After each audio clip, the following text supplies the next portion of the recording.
Assalamualaikum warahmatullahi wabarakatuh. Selamat pagi dan salam sejahtera untuk kita semua.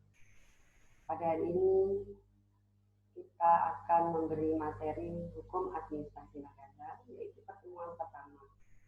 Sebelum kita melanjutkan pertemuan, kita akan menjelaskan tentang referensi administrasi negara yang akan di dalam menyampaikan atau kalian belajar itu berdasarkan referensi ini, ya. Ini pokok dari PM John dan kawan-kawan, nanti bisa dibaca sendiri. Kemudian yang kedua adalah kontrak kerja pembelajaran. Jadi nilai kalian nanti berdasarkan wajib hadir 75% untuk dapat mengikuti ujian. Kemudian tugas fotokopi paste nilainya E. Kemudian aktivitas diperhitungkan sebagai nilai tugas. Jadi tolong nanti diperhatikan tugas, UTS, UAS, presentasi harus ada. Kalau kalian nggak ada, kalian boleh protes apabila nilainya E atau bagus.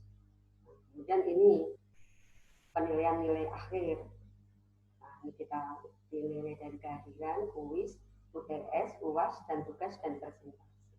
Presentasi nanti karena ini dengan online, nanti kita suruh buat adalah tugas melalui email. Kemudian pertama kali negara Indonesia itu bisa berjalan karena adanya hukum administrasi negara. Hukum tanpa administrasi tentunya seperti makanan tanpa garam. Jadi kita harus ada administrasi untuk seluruh kesejahteraan masyarakat. Ini berdasarkan Indonesia negara hukum. Ini sesuai dengan pasal 1 ayat 3 Undang-Undang Dasar 1945. Tujuannya apa? Tujuannya adalah negara kita supaya sejahtera sesuai dengan alinea keempat pembukaan Undang-Undang Dasar 1945, yaitu negara sosial. Wujudnya kesejahteraan sosial atau welfare ini adalah Pancasila kelima, diperlukan sarana untuk mencapai tujuan, yaitu HAM, hukum administrasi negara. Kemudian ciri negara hukum. Ciri negara hukum adalah asas legalitas, yaitu pembatasan kekuasaan. Meskipun kita sudah mempunyai kekuasaan, kita wajib memperhatikan kesejahteraan masyarakat. Biasanya orang kalau sudah mempunyai kekuasaan itu memperlakukan dengan seenaknya. Di sini kita harus sesuai dengan Undang-Undang Dasar 1945. Kita harus ada perlindungan HAM, ya, hak asasi manusia, sesuai Undang-Undang Nomor 39 tahun 1999. Kemudian peradilan yang mandiri, artinya disesuaikan dengan pasal 24 Undang-Undang Dasar 1945. Artinya kita kalau memang benar dinyatakan benar, kalau salah kita menyatakan salah, dan kita harus memperlindungi atau memperhatikan rakyat atau warga negara Indonesia sesuai dengan pasal 27 Undang-Undang Dasar 1945 dan lain-lain. Kemudian selanjutnya adalah negara hukum.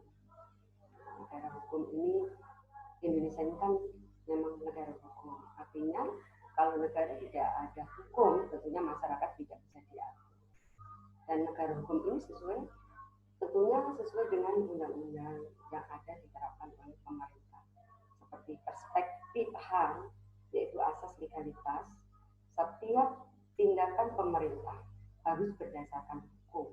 Artinya, segala yang mengatur warga negara Indonesia berkaitan dengan melarang, membebani, dan mengurangi hak harus diatur dengan undang-undang, yaitu sesuai dengan HAM, dan sesuai dengan HAM yang ada di Indonesia.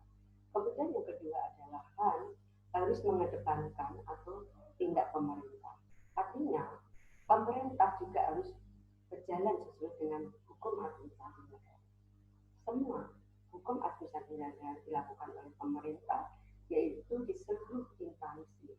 Kalau di pemerintah pusat adalah presiden dan kementeriannya, DPR, dan kemudian MPR, dan kemudian MPR. Kemudian Dengan ketiga adalah adanya peradilan hukum bagi rakyat. Kalau memangnya rakyat memang tidak bersalah, wajib kita lindungi. Tapi kalau rakyat itu memang meresahkan masyarakat, harus kita tindak sesuai dengan hukum yang ada di Indonesia.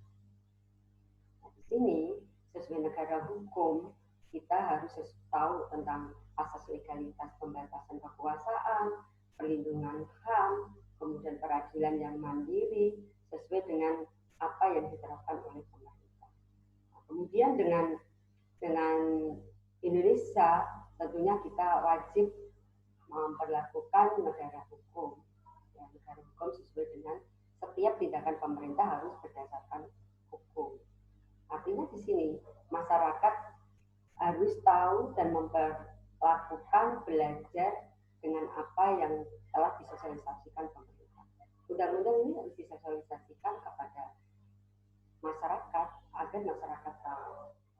Tentunya di negara hukum sesuai dengan apa yang ditetapkan pemerintah, ada undang-undang baru, kita harus disosialisasikan. Sosialisasikan melalui apa? Melalui dinas instansi, yaitu yang ada di kabupaten maupun pemerintah, baik kabupaten provinsi maupun kabupaten daerah. Dan sini daerah ini tentunya akan meluas ke rakyat, yaitu sesuai dengan daerah kecamatan. Kecamatan tentunya langsung ke desa. Karena di desa, pemerintah bisa mengetahui bagaimana masyarakat yang ada di desa. Tentunya berasal dari bawah, bagaimana kesejahteraannya, bagaimana keamanannya, bagaimana ekonominya.